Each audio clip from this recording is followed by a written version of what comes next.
Hey friends, Joseph here, and I am in Milwaukee on my way to the Summerfest, which is 9 days of music over the next 3 weekends. I'm going to be hanging out with my daughter and just having a great time with her and my family and listening to music. And I get asked this question a lot when people know I'm going to go do this. They're like, hey, you got any bands you're looking forward to? And there's going to be hundreds and hundreds of bands. I think there's like 11 different stages.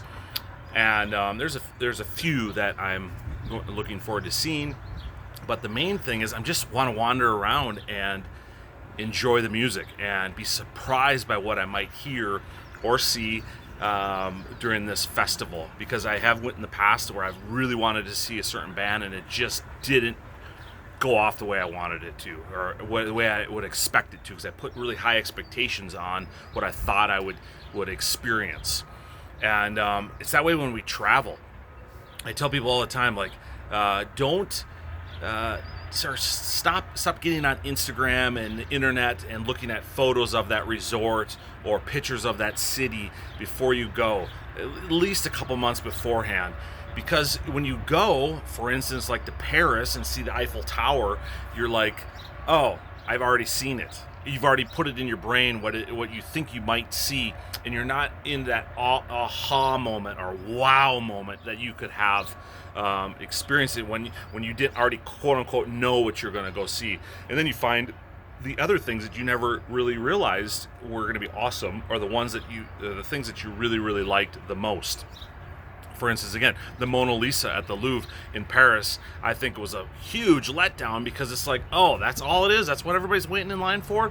And you miss all of the other photos or paintings that are in that exhibit, in that room, frankly, or even in that whole hall or that whole building. That Louvre is huge. There's so much in there to see, and you want to wander around and just take it in and see it. And so when you know what you're going to experience, sometimes it doesn't make it as surprising and just like euphoric in the moment. I was talking to a friend the other day, and they're having their third child, and they're like, I don't think we're going to know the sex of this child. I'm like, oh, good for you. We didn't know the sex of our children, and my wife did on a couple of them, but I didn't want to know. I wanted to be surprised. There's only so many surprises. There's so few surprises in your life.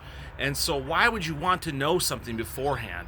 Just go into it with open eyes and expectations of what you might see, and especially in travel or in a music festival or in any of those things that you do. Go into them. Don't already make up what you think it will be. For instance, with a conversation with a friend, like so many times we have conversations with friends and they're not even in the room. We have the whole conversation in our brain of what's going to be. So by the time we have the conversation, you're like, oh, that didn't go off maybe the way I thought it was going to, or it wasn't as grand as I thought it was going to be. So when you travel, when you get out and see things, when you go to shows, go into them with an open heart to experience something new. I still have a band that I just stumbled on last year with our daughter that I've been listening to all year long, because I just had this moment with them and I didn't even really know who they were beforehand. And you have these experiences when you go to cities around the world, or you go on a cruise ship and you're like, oh, you want to overly research the towns you're going to go to. That's fine. It's good. Look up a few things you want to do, but then stop. Like, know you want to go see that thing and get your tickets and get all those things set, but stop looking at pictures of it. Stop looking at everybody's videos of it, especially with resorts in Mexico. Oh my God, so many of you are watching the fan pages of these resorts, and somebody like had a bad food experience, and so you're like, oh my God, it's going to be a bad food experience, or you had like this great beach experience and you didn't have that same beach experience. Like, just stop overly researching the things that you're going to do. Do some research, find professionals, know you're going to go to something good. I know the Summerfest here in Milwaukee is going to be good. I'm going to have a great time, but I don't really know all of the bands that are going to be there.